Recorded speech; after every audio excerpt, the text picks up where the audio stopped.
పొట్టు చూసుకున్నారు. కేసీఆర్ గారు పాపం ఆరోగ్యం మంచి లేదు, పెద్ద మనిషి, ఆ గౌరవం ఇవ్వాల్సిన బాధ్యత మనందరి మీద ఉంది. వారు త్వరగా కోలుకున్నారు, ఇంకా కోలుకోవాలని కూడా కోరుకుంటాను. నేను అనుకోకుండా వారికి ఫ్రాక్చర్ కావడం, చాలామంది మానవత్వం ఉన్నటువంటి ప్రతి ఒక్కరు కూడా వాళ్ళ కేసీఆర్ గారు సంతోషంగా ఉండాలి, త్వరగా కోలుకోవాలని కోరుకోవడం జరిగింది. వాళ్ళు కోరుకుంటున్నారు కూడా. కేసీఆర్ గారు తప్ప వాళ్ళ కుటుంబ సభ్యులందరి పాస్పోర్ట్లు సీజ్ చేయాలి. గతంలో ఉన్నటువంటి ఇప్పుడు ఓడిపోయినటువంటి మాజీ శాసనసభ్యులు కానీ మాజీ మంత్రుల యొక్క పాస్పోర్ట్ కూడా సీజ్ చేయాలి, స్వాధీనం చేసుకోవాలి. ప్రజల ఆస్తులు దోచుకున్నారు, ప్రభుత్వ ఆస్తులు దోచుకున్నారు. ఎంత అరాచకం! ఒక్కొక్క బీజేపీ కార్యకర్తలను కానీ అక్కడక్కడ కాంగ్రెస్ పార్టీ కార్యకర్తలు కానీ ఏ విధంగా వాళ్ళు దాడులు చేసుడు, కొంతమంది పోలీసుల ద్వారా కొట్టించే ప్రయత్నం, అరాచకం కొట్టించే ప్రయత్నం చేశారు. పొట్టు దోచుకున్నారు. వాళ్ళ అవినీతిని అక్రమాలను ప్రశ్నిస్తే దొంగ కేసులు బనాయించారు. ఇప్పుడు ఏం చేస్తారు? ఇప్పుడు అంటే రేవంత్ రెడ్డి గారు నమ్మకం ఉంది, పక్కా ఈ పాస్పోర్ట్లను సీజ్ చేయించండి దయచేసి, లేకుంటే దొంగలు పారిపోతారు. వీళ్ళు బిల్లా మొత్తం మూటమని చదువుకున్నారు.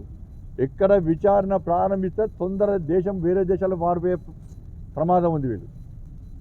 వీళ్ళు ఆ ప్లాన్ చేసుకున్నారు, గెలిచి ఉండాలి, గెలవకుండా పారిపోవాలి కంచి అని చెప్పండి. వాళ్ళ ఆస్తులను స్వాధీనం చేసుకోవాలి, అక్రమంగా సంపాదించిన ఆస్తులను స్వాధీనం చేసుకోవాలి. ముందుగా వాళ్ళు పారిపోకుండా వాళ్ళ పాస్పోర్ట్లు మాత్రం స్వాధీనం చేసుకోవాలి. పాస్పోర్ట్లను వీళ్ళే కాదు, ఇప్పుడు సీఎంఓలో పదవీ విరమణ పొందిన చాలామంది అధికారులు అక్కడ అడ్డా బిటాయించి కేసీఆర్ కుటుంబానికి పైసలు సంపాదించి పెట్టడం, విపక్షానికి సంబంధించిన కార్యకర్తల మీద దాడులు చేయించడము, అక్రమ కేసులు బనాయించడం. కేసీఆర్ కుటుంబం ఏడికైనా పోతే సిరిసిల్ల కేసీఆర్ కొడుకు పోతుండంటే ఒక రాచమర్యాదలు అబ్బాబ్బాబ్బా, ఇక భూమి మీద మొత్తం గాలిలో వేరు మూడదాకా భూమిలో ఆకాశం నడిచారు. ఇట్లా అడ్వాన్స్గా భారతీయ జనతా పార్టీ కార్యకర్తలు 200 మంది అరెస్ట్ చేస్తారు, 200 మంది చేస్తారు. ఇప్పుడు లాఠీ చార్జ్ కేసులు. ఇప్పుడు ఏమయ్యా? ఇప్పుడు అన్ని ముసుకొని ఇలా పడ్డారు. ఇప్పుడు కాబట్టి వీళ్ళందరూ అక్కడ సీఎం ఆఫీస్లో కూడా చాలామంది పదవీ విరమణ పొందిన అధికారులు ఇష్టానుసారంగా చట్టాన్ని చేతిలో తీసుకొని చట్టానికి వ్యతిరేకంగా వాళ్ళు ఏ విధంగా వివరించారో తెలంగాణ సమాజం చూసింది. వాళ్ళు పొట్టుకొని సంపాదించుకున్న అధికారులు కొంతమంది పదవీ విరమణ అధికారులు ప్రతి కేసీఆర్కు సంపాదించి పెట్టిర్రు, దోచుకునే మాత్రం తెలంగాణలో పేద ప్రజలను. ఈ ఒక్కరిద్దరు అధికారులదే పోలీసు వాళ్ళని చేతిలో పెట్టుకొని ఏ విధంగా అరాచకాలకు పాల్పడ్డారో మనం చూస్తాం ఇవాళ. కాబట్టి అక్కడ సీఎంఓ ఆఫీస్లో నుండి పదవీ విరమణ పొందిన కొంతమంది అధికారులు పారిపోవడానికి సిద్ధంగా ఉన్నారు. వాళ్ళ పాస్పోర్ట్ తీసుకోవాలి, వాళ్ళ పాస్పోర్ట్ స్వాధీనం చేసుకోవాలి. వీళ్ళు చేసుకుంటే తప్ప బుద్ధి రాదు. లేకుంటే వీళ్ళందరూ ఈ దొంగలు మూటాగా ఏర్పడి అందరూ బయటికి పారిపోవడానికి ప్రయత్నం చేస్తున్నారు, ప్లాన్ చేస్తున్నారు. నాకు పక్కా సమాచారం వచ్చింది. కాబట్టి ప్రభుత్వాన్ని, కాంగ్రెస్ పార్టీ ప్రభుత్వానికి నేను రిక్వెస్ట్ చేస్తున్నా, వెంటనే కేసీఆర్ మినహాయించి వాళ్ళ కుటుంబ సభ్యుల యొక్క పాస్పోర్ట్ స్వాధీనం చేసుకోండి. ఓడిపోయిన ఎమ్మెల్యేలు, బీఆర్ఎస్ పార్టీ ఎమ్మెల్యేలు, వాళ్ళ మాజీ మంత్రుల యొక్క పాస్పోర్ట్లను స్వాధీనం చేసుకోండి.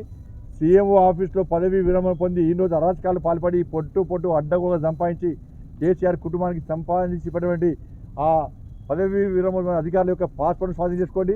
వాళ్ళ కుటుంబాల పాస్పోర్ట్ స్వాధీనం చేసుకోండి. ఏడబెట్టిన పైసలు ఇవన్నీ అడ్రస్లు ఏడబెట్టిన పైసలు.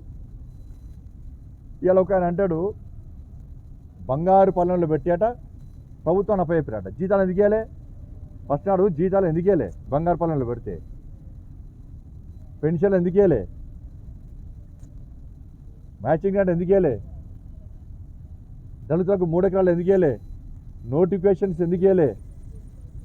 దళిత బంధు అందరికీ ఎందుకు ఇవ్వలే? రుణమాఫీ ఎందుకు ఇవ్వలే? భూములు అమ్మి జీతాలు ఇచ్చే పరిస్థితి ఎందుకు వచ్చింది? దీనికి సమాధానం చెప్పు. అప్పుడు బంగారం పల్లెల్లో పెట్టినావా, ఇత్తడి పల్లెల్లో పెట్టినావా, ఇనుప పల్లెల్లో పెట్టినావా ప్రజలు ఆలోచిస్తారు. మీరు బంగారు పల్లెల్లో పెట్టిస్తే మీకు ఎందుకు ఈ గతి పడుతుంది? మీకు ప్రజలు ఎందుకు కూడా పడమని చెప్తారు మీకు. కానీ ఇంకా అబద్ధాలు మానతలేరు. బీఆర్ఎస్ పార్టీ వాళ్ళు ఇంకా అబద్ధాలు పని చేస్తలేరు. ఆరుతేరు అబద్ధాలలో ఆరుతేరు ఇక. కాబట్టి పాస్పోర్ట్లను వెంటనే సీజ్ చేయని చెప్పి నేను తెలంగాణ రాష్ట్ర ప్రభుత్వాన్ని, కాంగ్రెస్ పార్టీ ప్రభుత్వాన్ని రిక్వెస్ట్ చేస్తాను. ధన్యవాదాలు.